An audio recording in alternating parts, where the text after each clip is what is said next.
بسم اللہ الرحمن الرحیم۔ شروع اللہ کے نام سے جو بڑا مہربان نہایت رحم والا ہے۔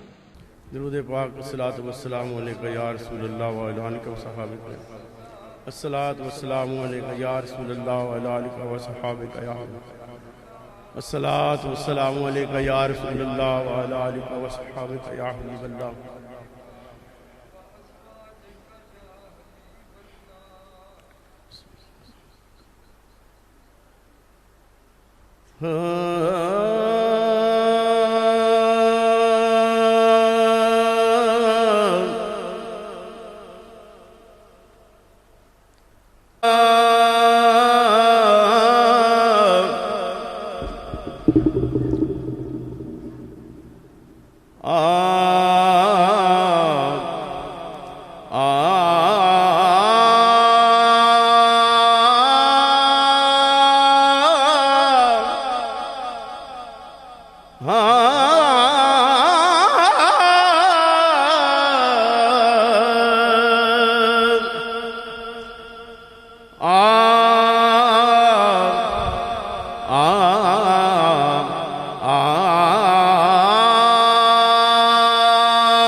کیوں عمر شرح عشق بتاں میں گوائی جائے،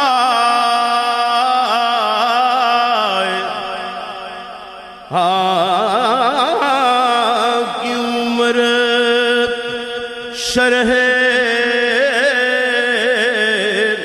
عشق بتاں میں گوائی جائے،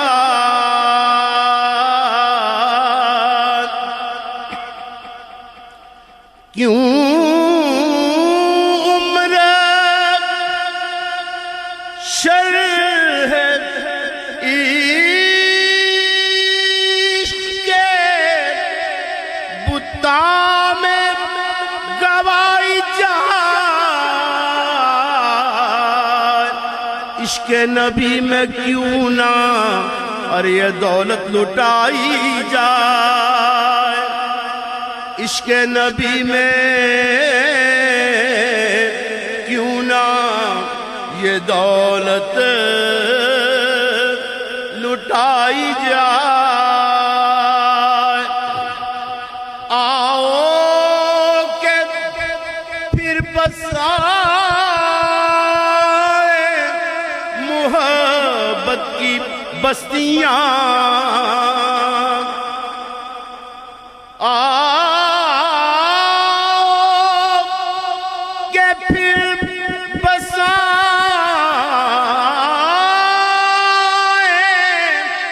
محبت کی بستیاں، گھر گھر نبی کے ذکر کی محفل سجائی جائے، گھر گھر نبی کے ذکر کی محفل سجائی جائے، عشق نبی میں کیوں نہ یہ دولت لٹائی جائے۔ ذہنوں کی تیرگی کا مداوا اسی میں ہے، ذہنوں کی تیرگی کا مداوا اور اسی میں ہے، ہر دل میں شمع عشق محمد جلائی جائے، ہر دل میں عشق شمع ہر دل میں شمع عشق محمد جلائی جائے، عشق نبی میں کیوں نہ یہ دولت لٹائی جائے۔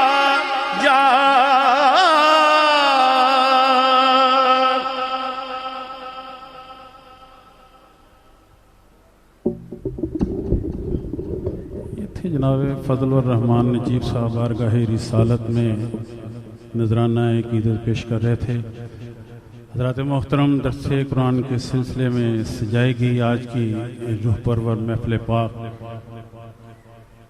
خطاب کے لیے میرے نہایت ہی واجب الاحترام قابل سعادت احترام پیر طریقت جناب محترم پیر سید کرامت علی حسین شاہ صاحب دامت برکاتہم عالیہ اور قدسیہ تشریف فرما ہیں۔ نہایت ہی ادب سے ان کی خدمت میں گزارش کرتا ہوں کہ آج کی روح پرور محفل پاک میں اپنے خوبصورت خطاب سے نوازیں۔ بسم اللہ الرحمن الرحیم، الحمدللہ وکفا وسلام علی عبادہ الذین اصطفیٰ، خصوصاً علی افضل الانبیاء ماحِ الذنوب والخطا، منبع الجود والعطاء، صاحب المقام والشفاعة واللواء، الذي دنا فتدلى فكان قاب قوسين أو أدنى، فأوحى إليه ربه ما أوحى، محمد المصطفى أحمد المجتبى، الذي كان نبيا وآدم بين الطين والماء، وعلى آله وأصحابه الكرماء والشرفاء والتابعين لهم بالإحسان إلى يوم الجزاء. أما بعد، فأعوذ بالله من الشيطان اللعين الرجيم. بسم الله الرحمن الرحيم. وَلَقَدْ يَسَّرْنَا الْقُرْآنَ لِلذِّكْرِ فَهَلْ مِن مُدَّكِرٍ. وقال تعالى في مقام آخر: أفلا يتدبرون القرآن أم على قلوب أقفالها. صدق الله العظيم. عن عائشة رضي الله تعالى عنها قالت: قال رسول الله صلى الله عليه وآله وسلم: الماهر بالقرآن مع السفرة الكرام البررة، والذي يقرأ القرآن وهو يتتعتع فيه وهو عليه شاق له أجران. متفق علیہ. صدق رسول اللہ صلی اللہ علیہ وآلہ وسلم. قال اللہ تبارک وتعالی فی شان حبیبہ مخبرا وآمرا: ان اللہ وملائکتہ یصلون علی النبی یا ایہا الذین آمنوا صلوا علیہ وسلموا تسلیما. الصلاۃ والسلام علیک سیدی یا رسول اللہ وعلی آلک واصحابک سیدی یا حبیب اللہ. اللہم صلی علی سیدنا و مولانا محمد وعلی آل سیدنا و مولانا محمد مبارک وسلم.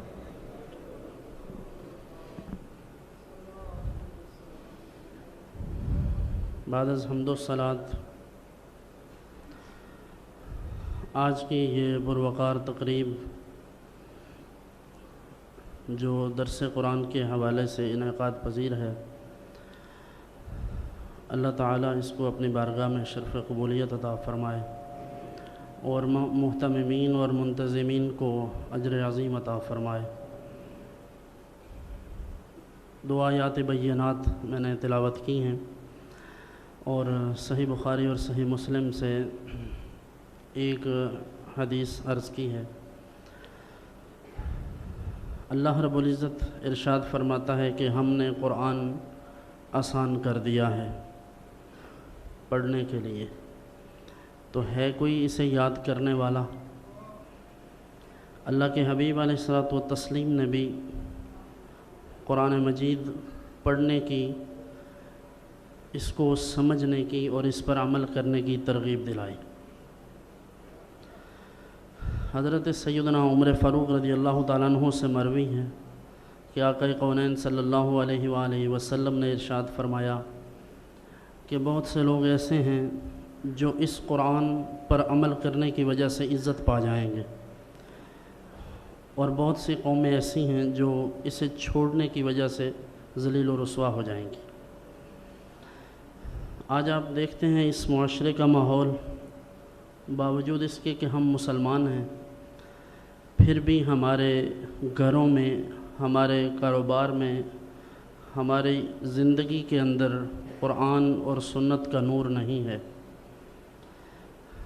بظاہر ہم دعویٰ کرتے ہیں، بڑے بڑے بلند دعوے بھی ہیں، لیکن حقیقتاً ہمارے پاس ان دعووں کی کوئی دلیل نہیں ہے۔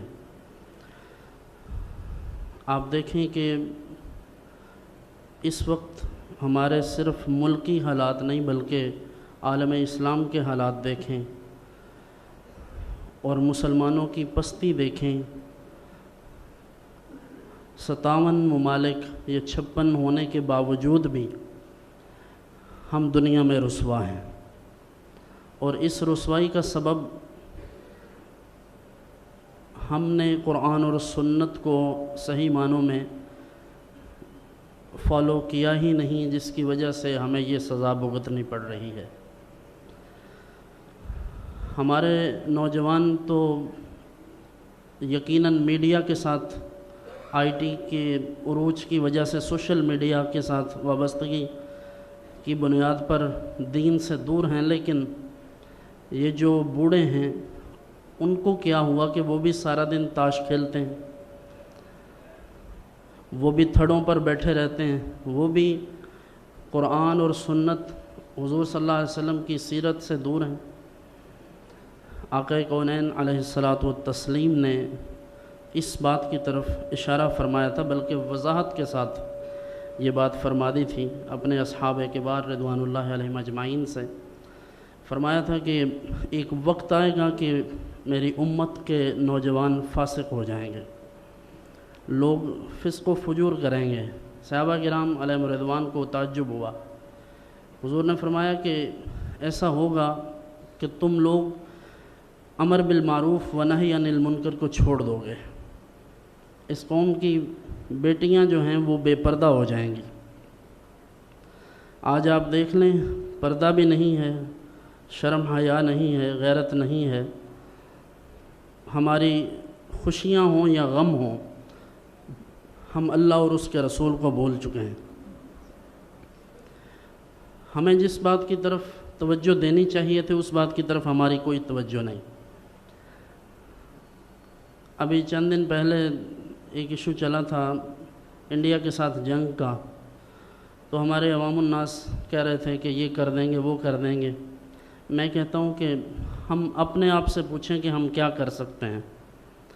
جو اذان سن کے مسجد میں نہیں جا سکتے وہ کسی سے جنگ کر سکتے ہیں؟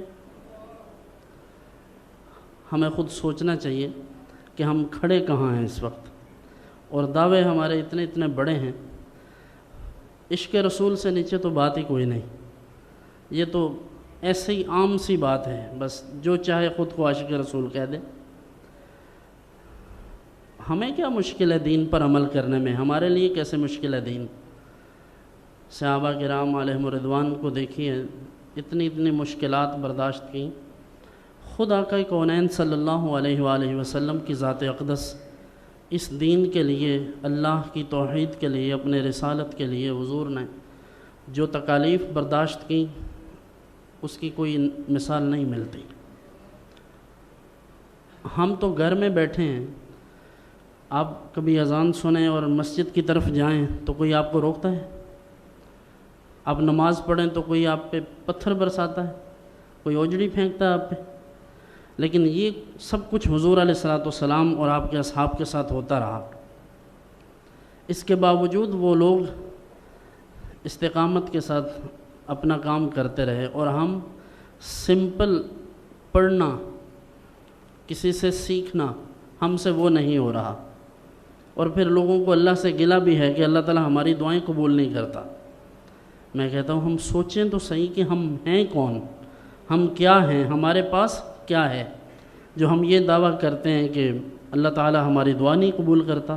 ایک دن میں ہم ہزاروں نافرمانیاں کرتے ہیں اللہ کی، تو اللہ تعالیٰ تو چاہے تو اپنے انبیاء کرام علیہم السلام کو بھی آزمائے، اپنے نیک بندوں کو بھی اللہ تعالیٰ آزماتا ہے، تو ہم تو برائی کر کے بھی یہ توقع کرتے ہیں کہ اللہ تعالیٰ ہم سے راضی رہے۔ آج دیکھیں نا، گھروں میں بچیاں ہیں، بچیوں کی تربیت نہیں کرتے، پھر لوگ گلہ کرتے ہیں بچے کہنا نہیں مانتے، بچے دین سے دور ہیں۔ آپ ان کو ٹی وی دکھائیں گے جب آپ روز سٹار گولڈ، سٹار پلس اور یہ سونی اور جتنے چینلز ہیں ہمارے، تو اب پاکستانی چینلز جو ہیں ان کے ڈراماز اس طرح کے ہیں، ان کا تھیم ایسا ہے، فارمیٹ ایسا ہے کہ ان کو بندہ اپنی فیملی کے ساتھ بیٹھ کر نہیں دیکھ سکتا، اور ایسا ہو رہا ہے۔ تو ہم کس طرح کے مسلمان ہیں؟ بچیوں کے سر پہ قرآن رکھ دیتے ہیں، جب اس کو رخصت کرتے ہیں تو کہتے ہیں اس کے سر پہ قرآن رکھ دو۔ اگر 20 سال 25 سال جتنی دیر وہ گھر میں رہی، اتنی دیر اگر اس کو قرآن پڑھایا ہوتا، سمجھایا ہوتا، تو آج اس کے سر پہ رکھنے کی ضرورت نہ پڑتی، اس کے دل میں قرآن ہوتا۔ لیکن ہم یہ نہیں کرتے، ہم سے یہ نہیں ہوتا۔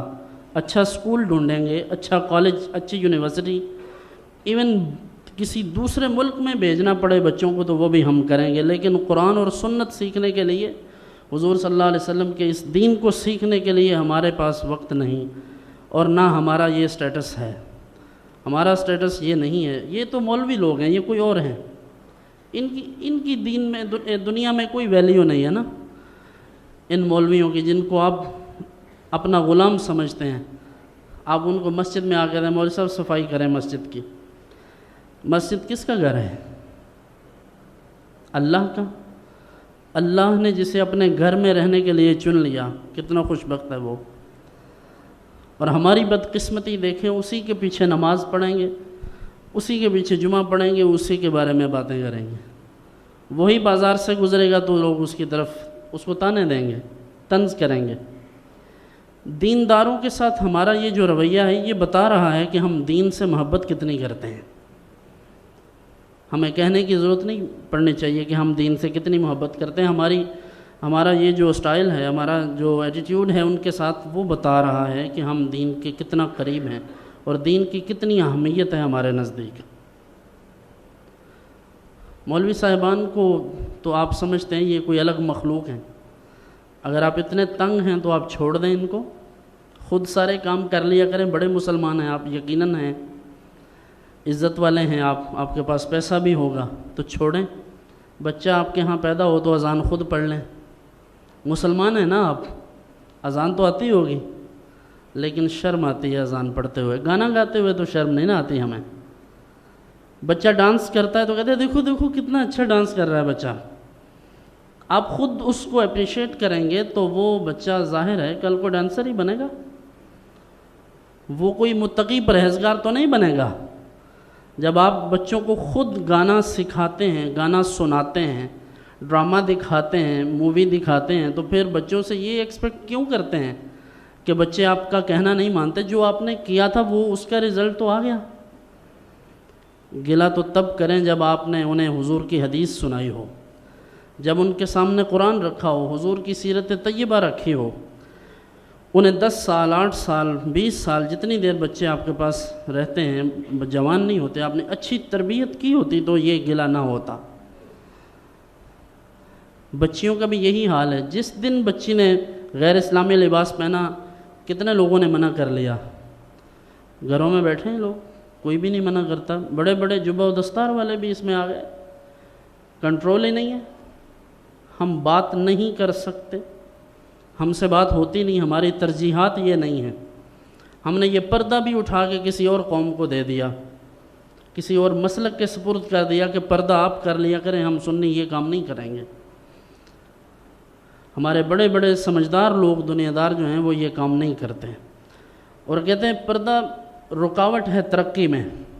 بدقسمتی کا عالم یہ ہے کہ ہمارے لاہور کے اندر جی سی یونیورسٹی میں ایک بچی کا ایڈمیشن صرف اس وجہ سے نہیں ہو سکا، یہ 1 ماہ پہلے کی بات ہے، صرف اس وجہ سے ایڈمیشن نہیں ہوا کہ اس نے حجاب کیا ہوا تھا، نقاب کیا ہوا تھا اس نے۔ پردے کی وجہ سے اب اسے داخلہ نہیں ملا۔ یہ مسلمانوں کا ملک ہے، یہ وہی ملک نہیں ہے جس کے بارے میں ہم کہا کرتے تھے اور کہا کرتے ہیں کہ پاکستان کا مطلب کیا؟ لا الہ الا اللہ۔ تو اب اس وقت کیا حال ہے؟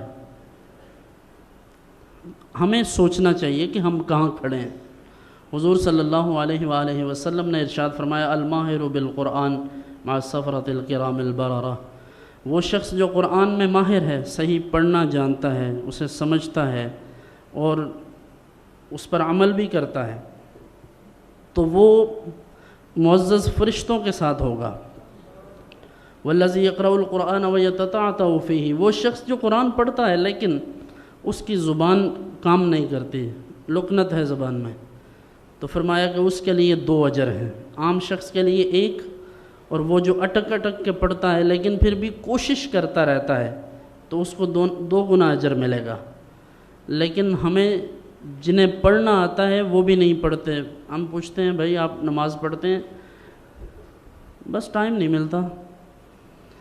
قرآن پڑھتے ہیں؟ آندہ ہی نہیں جی، اوکھا ہی بڑا ہے۔ اللہ فرماتا ہے یہ سوکھا ہی بڑا ہے۔ وَلَقَدْ يَسَّرْنَا الْقُرْآنَ لِلذِّكْرِ فَهَلْ مِن مُدَّكِرٍ، اللہ فرماتا ہے ہم نے آسان کر دیا ہے، تو ہے کوئی یاد کرنے والا؟ تو ہم اس طرف نہیں توجہ کرتے، ہمیں ویسے ہی مشکل لگتا ہے۔ سارے زمانے کی باتیں ہمیں آسان لگتی ہیں، لیکن ایک قرآن ہی ہمیں مشکل لگتا ہے، ایک حدیث ہمیں مشکل لگتی ہے۔ مسائل سمجھنے کے لیے بیٹھ جائیں تو ہمارا جی اکتا جاتا ہے۔ دین کی طرف آنے سے یہ سب کیوں ہے؟ کیونکہ ہماری ترجیحات یہ نہیں ہیں۔ لوگوں نے بیعتیں بھی ایسی کر رکھی، جیتے رہیں ایسے پیر بھی اور ایسے مرید بھی، جنہیں نہ دین کے ساتھ غرض ہے، نہ دینی معاملات کے ساتھ، نہ کسی کے حرام حلال کے ساتھ، آتے رہیں نذرانہ دیتے رہیں، بھلے حرام کھائیں یا حلال کھائیں، ہمیں کیا پرواہ ہے۔ ایسے بھی لوگ اس دنیا میں ہیں۔ یاد رکھیے کسی خانقاہ کے ساتھ، کسی سسٹم کے ساتھ، کسی بھی مشرب کے ساتھ وابستگی کا مطلب اپنی اصلاح و تربیت ہے، اور اگر ہم وہ بھی نہیں کر سکے تو ہم پھر کس چیز کا ادعا ہے، دعویٰ کس چیز کا ہے؟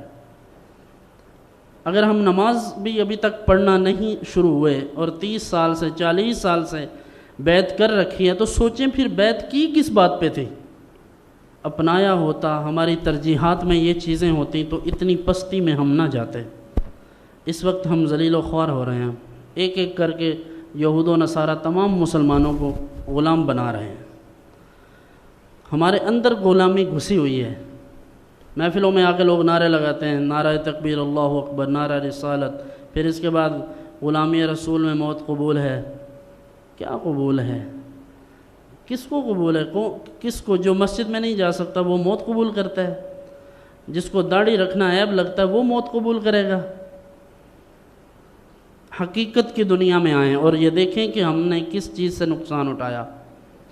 خاص طور پر میں اہل سنت و جماعت سے مخاطب ہوں کہ ہمارے اہل سنت و جماعت یہ دیکھیں کہ ہمیں کس چیز کا نقصان اٹھانا پڑ رہا ہے۔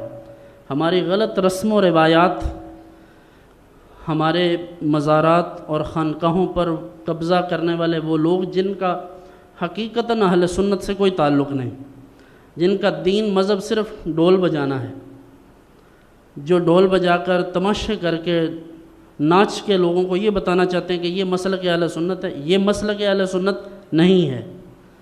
یہ کسی کی کیفیت تو ہو سکتی ہے، یہ شریعت نہیں ہو سکتی۔ ہمارا مسلک حضرت شاہ نقشبند بخاری علیہ رحمہ فرماتے ہیں طریق ما طریق اصحاب است، ہمارا طریقہ تو حضور علیہ السلام کے اصحاب والا طریقہ ہے۔ تو اہل سنت و جماعت کوئی بھنگی یا چرسیوں کا مسلک نہیں ہے، یہ تو کتاب اللہ اور سنت کے ریپرزنٹیٹیو ہیں، اس دین کے ریپرزنٹیٹیو ہیں، لیکن ہمارے ہاں یہ شعور نہیں بیدار ہو رہا۔ کسی گدھے کے اوپر لکھ دو پیر، لوگ اس کے پیچھے چل پڑتے ہیں۔ یہ نہیں دیکھیں گے یہ شریعت کہ کتنا قریب ہے، یہ ہمیں کیا بتا سکتا ہے۔ سنبھلتا نہیں جن سے اپنا دوپٹہ، سنبھالیں گے کیا وہ کلیجہ کسی کا؟ جو خود اللہ اور اس کے رسول کے حکم پہ نہیں چل سکتا وہ کسی کو کیسے چلائے گا؟ ہمیں بس تعویذ چاہیے، وہ بھلے کسی چوڑے سے لینا پڑ جائے، کسی ہندو سے لینا پڑ جائے، تعویذ چاہیے، ہمیں کسی اور چیز سے غرض ہی نہیں ہے۔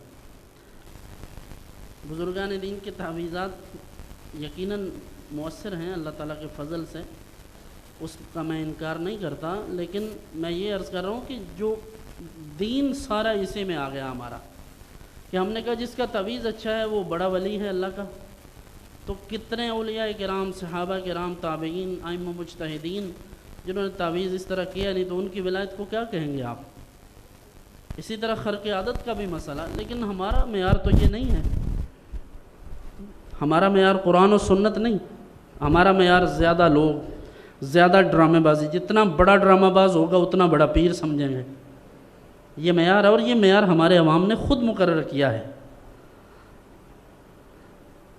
آج اس شخص کو عزت نہیں ملتی جو انسانیت سے رہے، اسے لوگ نہیں عزت دیتے۔ جو 2 نمبر کام کرے گا، ڈرامہ کرے گا، لوگ اس کی زیادہ عزت کریں گے، زیادہ قدر کریں گے۔ رات میں ایک مجلس میں گیا ڈسکا میں، تو میں نے ویسے ان سے پہلے بھی کہا تھا آپ مجھے نہ بلائیں، لیکن انہوں نے اصرار کیا تو میں جہاں پر جگہ ملی میں وہیں بیٹھ گیا۔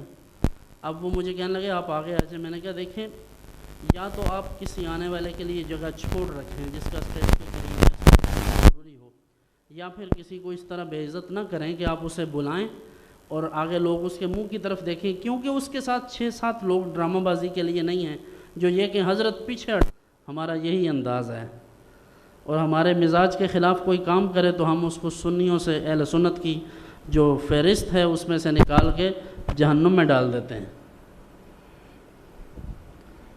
تو یہ ہمارا زاویہ فکر جو ہے وہ صحیح نہیں ہے، اس کو صحیح کرنے کی ضرورت ہے۔ ہماری ترجیحات بدلنی چاہیے، ہماری زندگیوں میں اسلام آنا چاہیے، قرآن آنا چاہیے۔ کتنی عمر ہو گئی، ہمیں مسائل کا پتہ ہی نہیں، بنیادی مسائل کا پتہ نہیں ہوتا۔ روز ہم مسجد میں جائیں، اگر روز کی ایک آیت بھی پڑھیں، آپ ڈیلی کی نہ لگائیں، اگر ہفتے میں 2 آیتیں یا 3 آیتیں یاد کریں بما ترجمہ اور تفسیر، تو سال میں کتنی آیات یاد کر لیں گے۔ دین بہت آسان ہے، لیکن ہم نے خود مشکل بنایا ہے۔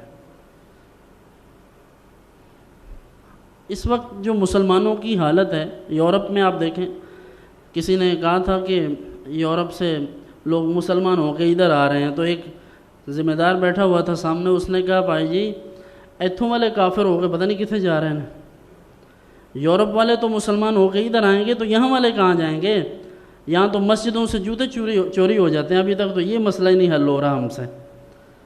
ہماری اخلاقیات کا تو یہ عالم ہے کہ ہمارے ہاں کسی نے کولر لگوانا ہو پانی کے لیے تو اس کے ساتھ بھی سنگلی کے ساتھ گلاس باندھتے ہیں، کیونکہ مسلمان ہیں یہاں۔ تو ہمیں شرم آنی چاہیے کہ ہم کردار کے اعتبار سے اتنے پست کیوں ہیں۔ پھر ہمارے علماء اور مشائخ کو بھی یہ مسئلہ آن پڑا ہے کہ کسی نے نام چھوٹا لکھ دیا یا نیچے لکھ دیا تو کہا میرا نام اوپر لکھو، بڑا لکھو۔ اگر ہم انہی مسائل میں رہیں گے تو کیا کریں گے؟ اگر للہیت، خلوص ہمارے ان لوگوں میں بھی نہیں ہوگا جنہوں نے لوگوں کے قبلے درست کرنے ہیں، تو پھر لوگ دین کہاں سے سیکھیں گے؟ ہماری برداشت کا تو یہ عالم ہے۔ قرآن سنت کے قریب آئیں، حضور کی سیرت طیبہ پڑھیں۔ حضرت عمر فاروق رضی اللہ تعالیٰ عنہ باہر نکلے تھے، ساتھ آپ کے غلام بھی تھے حضرت اسلم، دیکھا ایک آگ جل رہی ہے،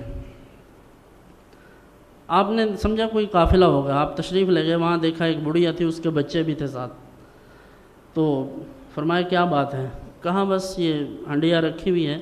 کہا اس میں کیا ہے؟ تو اس نے عرض کیا حضرت اس میں بس پانی ہے، بچوں کو تسلی دے رہی ہوں، میرے پاس تو کچھ بھی نہیں ہے۔ تو آپ بڑے پریشان ہوئے، اور اس نے ساتھ ایک جملہ کہا، اس نے کہا کہ امیر المومنین جو ہیں عمر، وہ ہماری خبر ہی نہیں لیتے۔ تو حضرت عمر فاروق بڑے شرمندہ ہوئے، رونے لگے اور واپس چلے گئے، بیت المال سے جا کر کچھ کھجوریں اور کچھ آٹا وغیرہ، کچھ چربی، اس طرح کی چیزیں لے کر آئے، اور جب وہاں سے اس بوری کو اٹھانے لگے تو آپ کے خادم نے عرض کیا حضور میں اٹھاؤں؟ تو ارشاد فرمایا کہ کیا تو قیامت کے دن میرا بوجھ اٹھا لے گا؟ تو انہوں نے عرض کیا حضرت نہیں، یہ تو نہیں ہو سکتا۔ فرمایا پھر مجھے ہی اٹھانے دیں۔ خود اٹھا کر اپنے کاندھوں پر وہاں تشریف لے گئے، اور وہاں جا کر اس بڑھیا کی خدمت کی، اور جب تک وہ سالن یا وہ جو ایک چیز بنا رہے تھے وہ بنی نہیں، تیار نہیں ہوئی، باقاعدہ آپ اس کو پھونک بھی مارتے تھے آگ کو بڑھانے کے لیے، اس کے ساتھ باقاعدہ پکوایا، اور پھر اسے ہنستا ہوا دیکھا اور اس سے معافی بھی مانگے، اور یہ نہیں بتایا کہ میں ہوں، تو اس نے کہا کہ آپ کہاں ہوتے ہیں؟ کہا کہ جب تم آؤ گی امیر المومنین سے ملنے تو مجھے بھی وہاں پہ پاؤ گے۔ ان کا تو یہ انداز تھا، یہ للہیت اور یہ خلوص اور یہ خدمت خلق۔ اور اب خدمت خلق یہی ہے کہ ہمیں کچھ دے جائیں بس۔ ہر خرق سالوس کے اندر ہے مہاجن، نذرانہ نہیں سود ہے پیران حرم کا۔ تو اب تو ہمیں پیسہ چاہیے، بس پیسہ چاہیے اور تو کچھ بھی نہیں۔ کوئی حرام کھائے حلال کھائے، ہمیں کیا غرض ہے، ہمیں پیسے دے جائے بس۔ تو یہ عوام الناس کو بھی سوچنا چاہیے کہ ہم اگر حرام دیں گے کسی کو، حرام پر ثواب کی امید کریں گے پھر، جو کہ کفر ہے۔ لیکن ہم یہ سب کرتے ہیں۔ ہمارے آراس، ہماری مجالس، محافل، ہمارے نوجوان تماشا دیکھنے جاتے ہیں۔ تماشا دیکھیں گے کوئی کیا کرتا ہے۔ ہم نے اب تماشا کرنے کے لیے کچھ تیار بھی کر رکھے ہیں لوگ، جو باقاعدہ تماشا کرواتے ہیں پھر ہمارے لوگوں سے۔ اس میں بڑے بڑے سمجھدار لوگ بھی بیچارے اس تماشے میں شریک ہو جاتے ہیں۔ ہم لوگوں کو بلاتے ہیں لاکھ لاکھ روپیہ دے کر کہ آئیں جناب ہمیں کچھ شعر سنا جائیں، لیکن دین کے نام پر کوئی پیسے مانگے تو کہتے ہیں یہ پیسے مانگتا ہے۔ ویسے ہماری کوئی کھال بھی اتار کے لے جائے ہمیں پرواہ نہیں ہوتی، نعت کے نام پر، محفل نعت کے نام پر، 11ویں کے نام پر، لنگر کے نام پہ۔ لیکن دین کے کام کے لیے ہمارے لیے بہت مشکل ہے۔ یہ ہماری ترجیحات ہیں۔ بچوں کو انگلش اسکول میں پڑھاؤ، ان کو اچھی تعلیم دلواؤ، لیکن قرآن کے قریب نہ آنے دو، کیونکہ قرآن کے قریب آ گئے تو مولوی بن جائیں گے۔ مولوی بن گئے تو ان کو روٹی کہاں سے ملے گی؟ آپ نے کبھی غور نہیں کیا کہ سب سے زیادہ روٹی مولویوں کو ملتی ہے؟ جو لوگ بھی دین سے جڑے ہوئے ہیں، قاری ہیں، مولوی ہیں، پیر ہیں، جو بھی ہیں، روٹی زیادہ ان کے پیچھے پیچھے چلتی ہے۔ لیکن ہمیں پھر بھی یہ غلط فہمی ہے، ہم یہی سمجھتے ہیں کہ شاید یورپ کی ترقی کا کوئی اور راز ہے۔ یاد رکھیں ان کی ترقی کسی اور چیز سے نہیں، ان کی ترقی قرآن اور سنت سے ہوئی ہے، کیونکہ انہوں نے باقاعدہ طور پر قرآن پر ریسرچ سینٹرز بنا کر پھر احادیث کے حوالے سے ایون خلفائے راشدین کے ادوار کو انہوں نے سامنے رکھتے ہوئے جو اصول وضع کیے ہیں، انہی کی وجہ سے آج وہ ہم سے اوپر جا رہے ہیں۔ اور ہمارے حکمرانوں کی بے غیرتی کا یہ عالم ہے کہ انہیں سورہ اخلاص بھی نہیں آتی، انہیں نماز پڑھتے ہوئے ہاتھ باندھنے کا طریقہ نہیں پتہ۔ آپ سوشل میڈیا پہ دیکھ لیں، بڑے بڑے ہماری سیاسی جو پولیٹیکل پارٹیز ہیں، ان کے جو بڑے جو ان کے ہیں عمراء ہیں، ان کا حال یہی ہے کہ انہیں یہ نہیں پتہ نماز کیسے پڑھنی ہے۔ اور لوگوں کو بھی یہ مسئلہ، لوگ کہتے ہیں اتنے برے لوگ آ گئے ہم پر، اتنے برے لوگ۔ کہتا ہوں ہم یہاں اس دور میں کوئی امام غزالی ہے جن پر ان جیسے لوگ آ گئے ہیں؟ اور یہ کوئی خواجہ معین الدین چشتی اجمیری یہاں بیٹھے ہیں جن کے اوپر یہ لوگ مسلط ہو گئے؟ بیٹھے بھی تو فساق و فجار ہیں نا جن کے اوپر اس طرح کے لوگ آ گئے۔ ہمیں اپنا عمل دیکھنا چاہیے، ہمیں اپنی کرپشن دیکھنی چاہیے۔ ہم حکمرانوں کی کرپشن کی تو بات کرتے ہیں، ڈیلی جو ہم کرپشن کرتے ہیں وہ کتنے لوگ ہیں جو سرکاری ملازمین ہیں لیکن سال ہر سال 20 سال 30 سال وہ اپنی ملازمت پر جاتے نہیں، تنخواہ لیتے ہیں، حاضری لگا دو بس۔ یہ دین سکھاتا ہے ہمیں، دین ہمیں یہ بتاتا ہے۔ لوگوں پر زکوٰۃ فرض ہوتی ہے، لوگ نہیں دیتے۔ اللہ کے ساتھ بھی اس طرح کا حساب ہے، وہ تو کہتا ہے کہ واللہ یرزق من یشاء بغیر حساب، وہ تو بغیر حساب کے دیتا ہے، اور ہم پر جو 2.5% ہے ہم اس میں بھی حساب کرتے ہیں کہ کہیں زیادہ نہ چلی جائے۔ تو اللہ کے دین کے لیے اللہ کے نام پر جائے گا کچھ تو اللہ تعالی ہمیں زیادہ دے گا، لیکن ہماری غلط فہمی ہے۔ ہمیں اپنا طرز زندگی بہتر کرنا چاہیے، ہمیں اپنی آخرت کے بارے میں سوچنا چاہیے۔ قرآن نے ہمیں دعوت دی ہے، حضور علیہ السلام نے اس قرآن پر غور فرما کر، حضرت جناب ابوبکر صدیق رضی اللہ تعالیٰ عنہ فرماتے ہیں، بلکہ آپ حاضر ہوئے حضور کی خدمت میں اور پریشان ہو گئے، تو حضور علیہ السلام نے فرمایا کیا ہوا ہے؟ عرض کیا حضور کچھ دن پہلے آیا تھا تو سب ٹھیک تھا، ابھی مجھے آپ کے چہرے مبارک سے بڑھاپے کے آثار نظر آ رہے ہیں، تو ارشاد فرمایا کہ مجھے سورہ ہود اور اس جیسی دوسری صورتوں نے بوڑھا کر دیا ہے۔ حضور علیہ السلام تو امت کے غم میں روتے رہے، عذاب پچھلی امتوں کا جو اللہ تعالیٰ نے تذکرہ کیا عذاب کا، تو حضور اپنی امت کے بارے میں مفکر رہے، لیکن اس امت کا یہ حال ہے کہ ان سے پوچھیں قرآن آتا ہے، وہ کہتے نہیں ہمیں تو نہیں آتا، اوکھا بڑا لگتا ہے، مشکل بہت ہے، پڑھنا نہیں آتا۔ پھر کہتے ہیں عمر گزر گئی ہے۔ باتیں کرنے کی کوئی عمر ہوتی ہے؟ جھوٹ بولنے کی، سچ بولنے کی کوئی عمر؟ جب مرضی کو بول لیتا ہے۔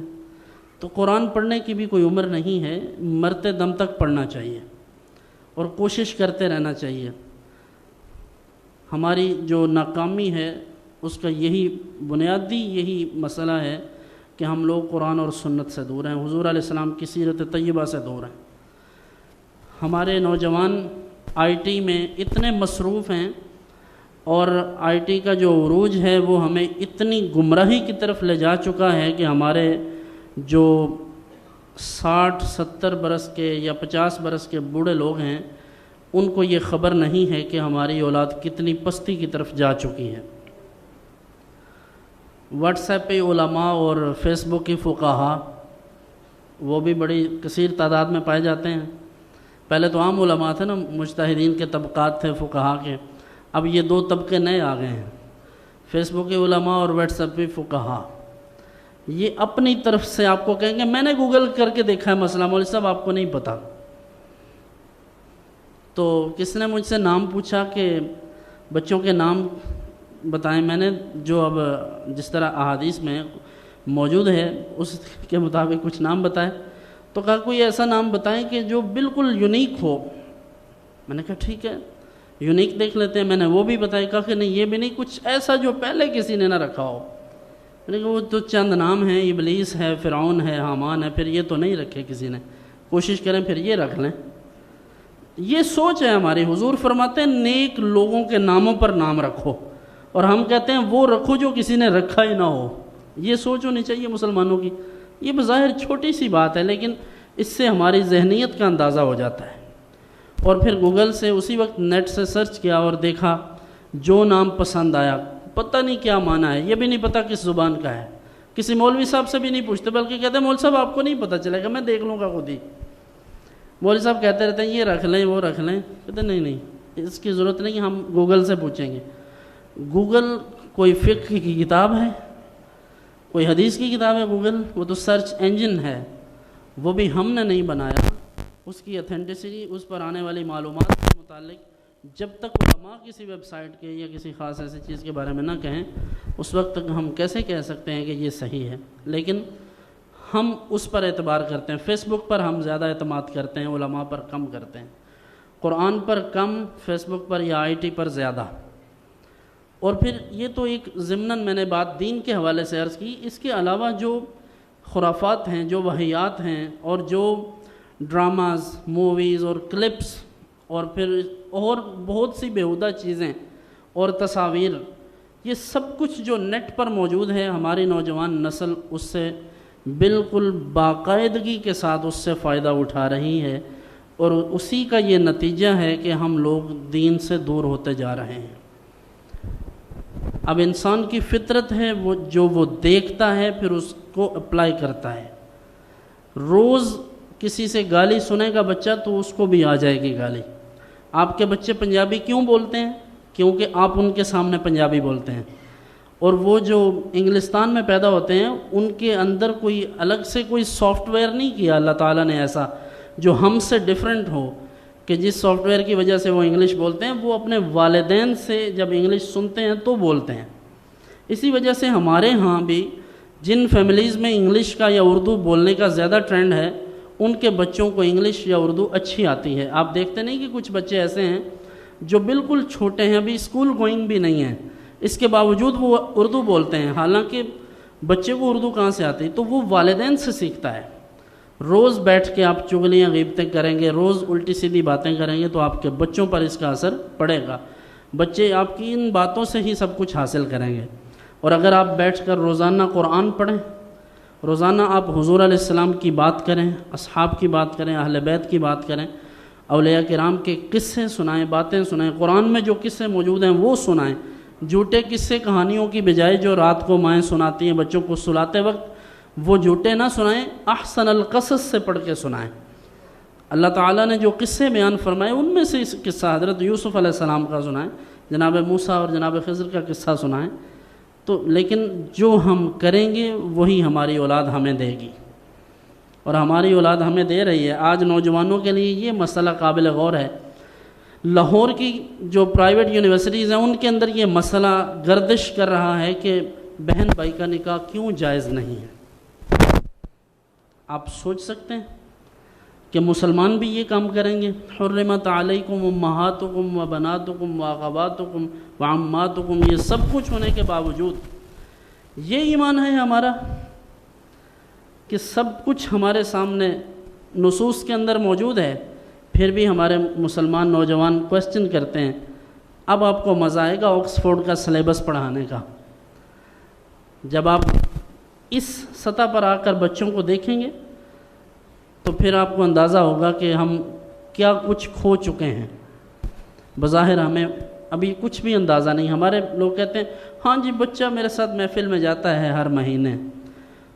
ہر مہینے جاتا ہے، وہ جو 29 دن یا 28 دن گزارتا ہے وہ کیسے گزارتا ہے؟ آپ تو یہاں آ گئے، آپ تو مسجد میں چلے گئے، آپ کے بچے کہاں ہیں؟ کلب میں، کیفیٹیریا میں، بلیئرڈ کھیل رہے ہیں، سنوکر کھیل رہے ہیں، یا کرکٹ کھیل رہے ہیں جوا لگا کر، تاش کھیلیں گے، یا انٹرنیٹ پہ گیم کھیلیں گے، یا اپنے دوستوں کے ساتھ حقہ نہیں شیشہ پئیں گے۔ جدت آ گئی نا۔ یا پھر وہ باقاعدہ طور پر کسی ایسی ایکٹیویٹی میں انوالو ہیں جو شریعت سے بہت دور ہے، مثلا شراب نوشی، یہ عام ہے اور لوگوں کے لیے یہ کوئی مسئلہ ہی نہیں ہے۔ اس دن ایک رپورٹ تھی، انہوں نے کہا کہ ایک عیسائی سے پوچھا تھا کہ کیا حالت ہے، تم لوگ شراب بیچتے ہو؟ اس نے کہا چھوڑیں، کیا بتاؤں آپ کو، یہاں آپ کے مسلمانوں کو تو ہم پیشاب بھی پلا دیتے ہیں، یہ شراب کے نام پہ پیتے ہیں۔ یہ حالت ہے ہماری، یہ پستی کا یہ عالم ہے۔ اور دعوے کیا ہیں؟ محفل، سال کے بعد آپ محفل کروا لو، حرام حلال جیسا پیسہ ہے سب محفل پہ لگا دو اور لکھ دو عاشق رسول فلاں فلاں حضرت۔ یہ اس طرح عشق نہیں آتا۔ اپنے دل سے پوچھیں ہم کہاں کھڑے ہیں۔ انڈیا کے ساتھ اور مغرب کے ساتھ جنگ لڑنے کی ضرورت نہیں ہے میرے بھائی، اپنے ضمیر سے جنگ لڑیں، اپنے آپ سے جنگ لڑیں، اپنے آپ سے پوچھیں کہ کیا ہے اندر۔ آپ کو نعرہ لگانے کی ضرورت نہیں ہے کہ آپ کتنے عاشق رسول ہیں۔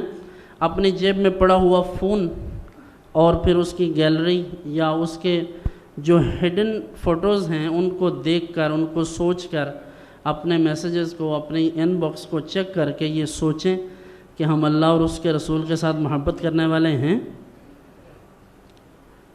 ہمارے موبائلز میں تو ہندوستان کے کنجر اور کنجریاں ہیں، ہمارے بیڈ روم میں تو ان کی ایکٹریسز ہیں، ہمارے ڈرائنگ روم میں بھی ان کے فوٹو لگے ہوئے ہیں، لیکن ہماری جنگ بھی انہی سے ہے۔ میر بھی کیا سادہ ہیں، بیمار ہوئے جس کے سبب اسی عطار کے لونڈے سے دوا لیتے ہیں۔ جن کے ساتھ ہماری جنگ ہے، جن کے ساتھ دین اسلام کا مسئلہ ہے ہمارا کہ ہم مسلمان ہیں اور وہ کافر ہیں، مسئلہ یہ ہے بنیادی۔ کشمیر کا مسئلہ بھی مسلمانوں کی وجہ سے ہے نا، تو پھر اس کے باوجود مووی بھی ان کی اچھی، گانا بھی ان کا اچھا، گانا تو کسی کا بھی نہیں اچھا۔ وہ الگ بات ہے، شوبز والے ہمارے یہاں تڑپتے رہتے ہیں کہ یہاں والوں کو بزنس دو، وہاں والوں کو نہ دو، یہ تو اکنامیکل مسئلہ ہے۔ لیکن پھر بھی میں یہ عرض کرتا ہوں کہ مسلمان یہ کیوں نہیں سوچتے؟ حضور علیہ السلام فرماتے ہیں کہ گانا نفاق اگاتا ہے، ایسے جیسے بارش سبزہ اگاتی ہے، ایسے بندے کے دل میں نفاق پیدا کرتا ہے، منافق بناتا ہے بندے کو گانا، موسیقی، جسے جاہل اور بے وقوف لوگ روح کی غذا کہتے ہیں معاذ اللہ۔ تو روح کی غذا تو اللہ کا ذکر ہے، وہ یہ تھوڑی ہے۔ تو اب ہم اس طرف جا رہے ہیں۔ مغرب سے تو ہم بہت نفرت کرتے ہیں، انگریزوں سے، لیکن امریکہ مرد آباد کا نعرہ بھی بہت عام ہے، لیکن مغرب سے ایک چکر لگائیں تو ہمیں چکر آ جاتے ہیں۔ ہمارے لوگ اتنے مرعوب ہوتے ہیں کہ اس کے بعد ان کا دل ہی نہیں چاہتا واپس آنے کو. ماں باپ، بھائی بہن، رشتہ دار سب ادھر کے ادھر رہ گئے، ہم مغرب میں رہیں گے بس. ہمیں یہاں بہت مشکل لگتا ہے. اس ملک میں بہت مشکلات ہیں. لوگ کہتے ہیں بہت مشکلات ہیں، یہاں کچھ بھی نہیں ہو سکتا. جب وہاں جاتے ہیں نا، یہاں سے تو جو ہمارے مبلغین جاتے ہیں بہت سے ایسے ہیں بیچارے جن کا وہاں جا کے یہ حال ہوتا ہے، انہیں رہنے کے لیے جگہ نہیں ملتی، حجروں میں رہنے کے لیے جگہ نہیں ملتی. اور جو مزدوری کرنے کے لیے جاتے ہیں ان سے پوچھیں کیا حسرت ہوتی ہے ان کے دل میں. یہاں سے تو چلے جاتے ہیں یہ کہہ کر یہاں کچھ نہیں ہے، وہاں جو ہوتا ہے وہاں پھر ان کی نوکری کرنی پڑتی ہے. لیکن سب چلتا ہے، والدین مرتے ہیں تو مر جائیں. ہم نے کون سا قرآن پڑھا ہے جس میں اللہ نے فرما دیا ہے کہ اما یبلغن عندک الکبر احدہما او کلاہما فلا تقل لهما اف ولا تنهرهما وقل لهما قولا کریما واخفض لهما جناح الذل من الرحمہ وقل رب ارحمهما كما ربیانی صغیرا. یہ والدین یہاں تڑپ رہے ہیں کہ بچہ ہماری خدمت کرے، لیکن بچہ کہتا ہے نہیں، مجھے شوق ہی بہت ہے کرکٹ کھیلنے کا، مجھے بس لندن بھیج دو، مجھے کھیلنے کے لیے بھیج دو، بس مجھے جاب کرنی ہے. یہاں میرا سٹیٹس نہیں ہے، 20,000 میرا سٹیٹس نہیں ہے. 20,000 میں اماں کے ہاتھ کی روٹی بھی ملتی تھی اور ماں کی زیارت بھی ہوتی تھی، باپ کی بھی زیارت ہو جاتی تھی، بھائیوں سے ملاقات بھی، مسجد میں قاری صاحب سے بھی مل لیتے تھے. اور وہاں 50,000 کماتے ہیں لیکن کوئی بھی نہیں ملتا. وہاں تو اذان کی آواز بھی نہیں آتی، اللہ ماشاء اللہ، کم ہی جگہ ہے نا. تو وہاں سب کچھ ملتا ہے لیکن وطن کی یہ ہوائیں، یہ فضائیں نہیں ملتی، یہ ماحول اسلامی یہ نہیں ملتا وہاں. تو پھر آخر میں جب کوئی رشتہ ٹوٹ جاتا ہے، جب ماں چلی جائے، باپ چلا جائے، پھر حسرتیں ہی حسرتیں رہ جاتی ہیں. تو یہ چند پیسوں کے لیے ہم یہ کرتے ہیں. کسی کے ہاں مجبوری بھی ہوتی ہے، لیکن اوورآل ہمارے نزدیک چونکہ ان کی اہمیت نہیں ہوتی، اس لیے ہمیں پرواہ بھی نہیں ہوتی کہ والدین مرتے ہیں مریں، کوئی بات نہیں، ہم اپنا کام کریں. ہم وہاں عیاشیوں میں مصروف ہیں. ہمارے مسلمان جو وہاں موجود ہیں ان سے اسلام کی قدر و منزلت پوچھ لیں. یہاں ویسے وہ بھی بڑے مشکل میں ہوتے ہیں مولویوں سے، لیکن وہاں جا کر وہ بھی سالمہ رازہ کا جاربہ پڑھتے ہیں. وہاں جا کر وہ بھی کہتے ہیں مولوی صاحب ہمیں پڑھا دیں، ہم وہاں تو نہیں پڑھ سکے تھے. پھر وہاں سے فون کریں گے، حضرت کوئی مسئلہ بتائیں، کتاب بتائیں مجھے. روز یہاں عیسائی ایک مسئلہ پوچھتا ہے. تو ہمیں شرمندگی اس وقت محسوس ہوتی ہے. یہاں کئی نوجوان ایسے ہیں جہاں میں جنہیں جانتا ہوں، میں انہیں کہا کرتا تھا بھائی کچھ پڑھ لیں، کوئی اچھا کورس کر لیں اسلامک اسٹڈیز میں. تو کہتے تھے بس وہ ٹائم نہیں ملتا جناب، دعا کریں. بس وہ یہاں سے چلے گئے، وہاں جا کر کسی عیسائی نے، ہندو نے سوال کیا تو پھر روز کہتے اسکائپ پہ بات کریں، 2 گھنٹے کا لیکچر دیں، یا آپ ان کو خود ذرا اطمینان دیں، ان کو یہ سوالات کے جوابات دیں. تو پھر یہ لوگوں کے اندر شعور آتا ہے. تو یہاں بیٹھیں، یہاں آپ کے پاس ٹائم ہے، یہاں سے قرآن پڑھنا سیکھیں. اس ملک سے آپ اگر کہیں باہر جائیں تو آپ کی عزت ہو، آپ لوگوں کو جواب دے سکیں. آپ کسی عیسائی کو عقیدہ تثلیث کے متعلق کیا بتا سکتے ہیں؟ کسی عیسائی کو مسلمان کرنا ہو تو ان کے نام مسلمان ہونے کے لیے اتنی دلیل کافی نہیں ہے کہ جو چوریاں، جو جرم، جو عیب ہمارے اندر ہیں وہ ان کے اندر نہ ہوں. اگر وہ ایسا دعویٰ کر لے تو ہمارے پاس کیا رہتا ہے پیچھے؟ لیکن ہماری سوچ یہ نہیں ہے. ہم اپنی موج مستی میں ہیں، نہ ہمیں آخرت کا ڈر ہے. ویسے بھی ہمیں تو نعت خوان بھی ایسے ملیں جنہوں نے ہمیں جنت کے ٹکٹ ہر سال پکڑانے ہوتے ہیں نئے. بھلے ان کو عمرے کا ٹکٹ ملے نہ ملے، لیکن ہمیں وہ جنت کا دے دیتے ہیں. اور ہمارے عوام کو بتا دیتے ہیں کہ ایک ہاتھ سے نعرہ لگائیں گے تو اتنی جلدی، اور 2 ہاتھ سے لگائیں گے تو اتنا جلدی جائیں گے. اور پھر ہم اسی جنت کے ٹکٹ پہ خوش ہیں. نہ ہمیں نماز کی ضرورت ہے، نہ آخرت کی. ہم کہتے ہیں قبر دا خوف دے دے، کہتے کیوں مینوں ڈراندے ہو. تو کیوں ڈراندے ہو؟ اس لیے کہ حضور علیہ الصلوۃ والسلام ڈرانے والے ہیں. حضور ڈراتے ہیں اس لیے، اور خوشخبری بھی اس لیے کہ حضور نے خوشخبری دی ہے. اس لیے تو نہیں کہ یہ کسی مولوی صاحب کی فکر ہے. صحابہ کرام علیہم الرضوان آخرت کے بارے میں سوچ سوچ کر رویا کرتے تھے. خود آقا کونین صلی اللہ علیہ وآلہ وسلم روتے تھے، امت کے غم میں روتے تھے، حضور امت کے لیے روتے تھے. لیکن ہم اس بارے میں سوچنا بھی گوارا نہیں کرتے. یہ قرآن اس لیے تو نہیں اترا تھا. اللہ تعالیٰ فرماتے ہیں کہ لوگوں کو کیا ہوا ہے کہ وہ قرآن میں غور نہیں کرتے, کہیں ان کے دلوں پر تالے تو نہیں لگ گئے. تو ہمارے دلوں پر تالے لگے ہوئے ہیں, ہم قرآن میں غور کرنا تو درکنار, اس کو پڑھنا بھی نہیں چاہتے. ہمارے ہاں یہی عقیدت ہے, اس کو قرآن کو اٹھائیں, سینے سے لگائیں یا چومیں اور رکھ دیں, بس قرآن پڑھے ہوئے ہیں الماریوں میں, وہ منتظر ہیں کہ کوئی آ کے ہمیں پڑھے. ہماری مساجد کی چٹائیاں بھی منتظر ہیں کہ کوئی نمازی آ جائیں. کھانا کھانے کے لیے, رشتہ داریاں بھگتانے کے لیے ہزاروں لوگ, دنیا داری کرنے کے لیے, سیاسی پارٹیز کے پیچھے اس دنیا داری کے لیے ہزاروں لوگ چلتے ہیں جاتے ہیں, لیکن مسجد میں وہی چند غریب لوگ ہیں, وہ جنہیں لوگ سمجھتے ہیں یہ فارغ ہیں ہر طرف سے.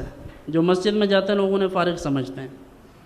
اور حضور علیہ السلام فرماتے ہیں کہ ایسا شخص جس کا دل مسجد کے ساتھ لگا رہے, اللہ تعالیٰ قیامت کے دن اسے اپنے عرش کا سایہ نصیب فرمائے گا. اور وہ نوجوان جس نے جوانی کی حالت میں توبہ کی, اللہ اسے بھی اپنے عرش کا سایہ نصیب فرمائے گا. در جوانی توبہ کردن شیوائے پیغمبریست, وقت پیری گرگ ظالم می شود پرہیزگار.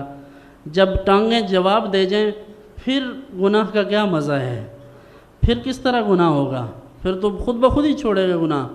جب اٹھا نہ جائے, چلا نہ جائے, بیٹھا نہ جائے.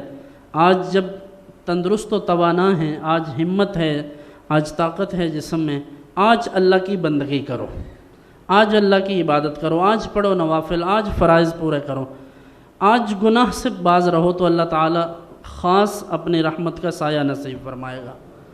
لیکن آج جو حالت ہے ہماری, اگر یہی حالت رہی تو کل کو کیا ہوگا؟ حضور علیہ السلام کے سامنے ہم کیا جواب دیں گے؟ حضور اگر پوچھ لیں, حضرت امام جعفر صادق سے کسی نے کہا تھا, داؤد طائی نے کہا تھا آپ کوئی نصیحت کریں, تو ارشاد فرمایا میں کیا نصیحت کروں گا, مجھے تو اپنے اعمال دیکھ کر یہ شرم آتی ہے کہ اگر حضور علیہ السلام نے قیامت کے دن مجھ سے یہ پوچھ لیا, کیونکہ میں حضور کی اولاد ہوں, اگر حضور نے مجھ سے پوچھ لیا کہ جعفر صادق تم دنیا سے کیا لے کر آئے ہو, کیا کرتے رہے ہو, تو میں حضور کو کیا عرض کروں گا, میں تو اس بات سے مر رہا ہوں.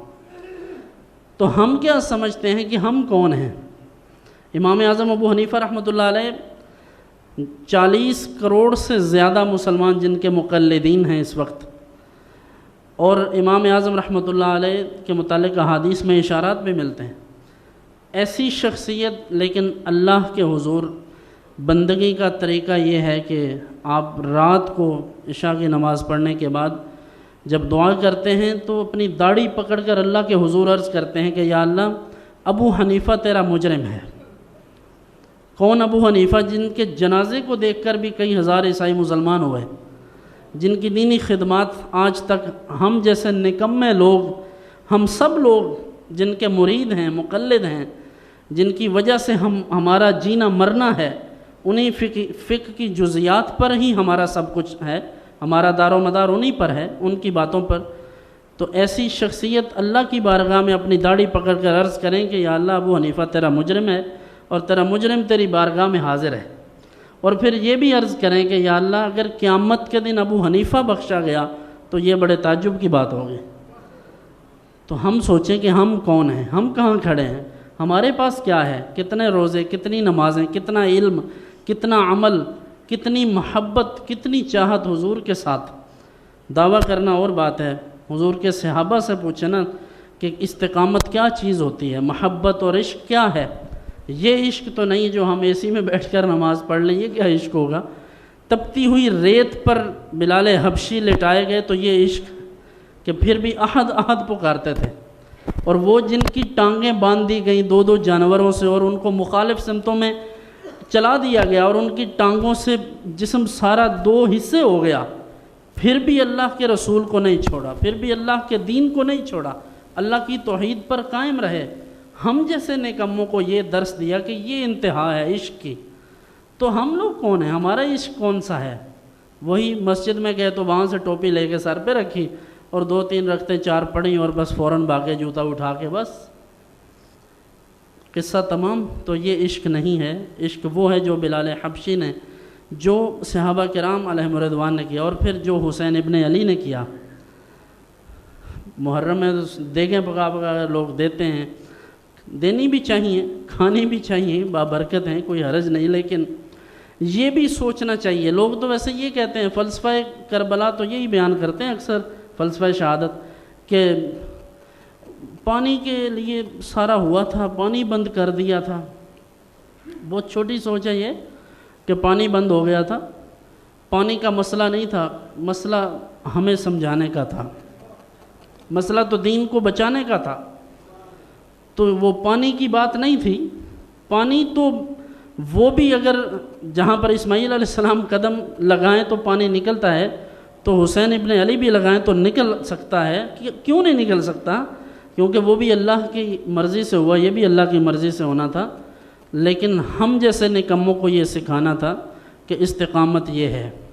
دعویٰ کرنا اور بات ہے، اور پھر آخری جملے بھی یہی تھے کہ یا اللہ میں تیری رضا پر راضی ہوں، تو بھی مجھ سے راضی ہو جا. حسین ابن علی امام عالی مقام، انہوں نے جو کیا کربلا میں، تو وہ استقامت علی الدین ہے. ہمیں ان سے سیکھنا چاہیے جن کی نماز کفار کے سامنے بھی قضا نہ ہو سکی، تو ہماری تو اپنے گھر میں بھی ادا نہ ہو سکی، تو عشق پھر کون سا ہے؟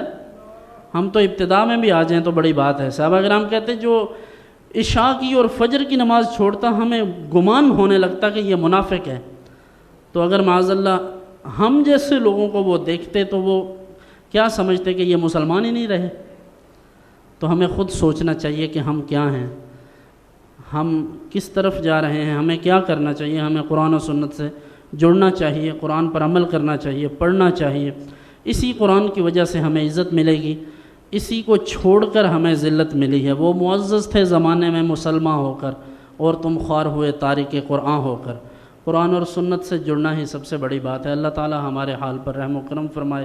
وآخر دعوانا ان الحمد للہ رب العالمین. کے توسل سے ہم سب کا یہاں آنا قبول فرما، حاضرین کی جملہ مہمات آسان فرما، تمام معاملات میں آسانیاں پیدا فرما، ہم سب کا خاتمہ بالایمان فرما. حضور علیہ السلام کے توسل سے شہادت کی موت عطا فرما. یا اللہ ملک پاکستان میں امن و سلامتی عطا فرما. حضور علیہ السلام کی سچی محبت ہم سب کو عطا فرما. یا اللہ مسلمانوں کی مدد فرما. برما، کشمیر، فلسطین، افغانستان، عراق، جہاں جہاں بھی مسلمان مظلوم ہیں، اے اللہ ان کی مدد فرما. ہمارے حال پر رحم فرما. یا اللہ ہمارے گناہوں کو معاف فرما، ہمارے صغائر کبائر معاف فرما. حضور کے توسل سے ہمیں دین کی سمجھ عطا فرما. ربنا لا تزغ قلوبنا بعد إذ هديتنا وهب لنا من لدنك رحمة إنك أنت الوهاب. رب اغفر وارحم وأنت خير الراحمين. احباب، جو بھی نیک اور جائز تمنائیں دلوں میں لیے ہوئے ہیں حضور کے توسل سے وہ پوری فرما. صلی اللہ علی حبیبہ سیدنا و مولانا محمد وعلی آلہ واصحابہ اجمعین.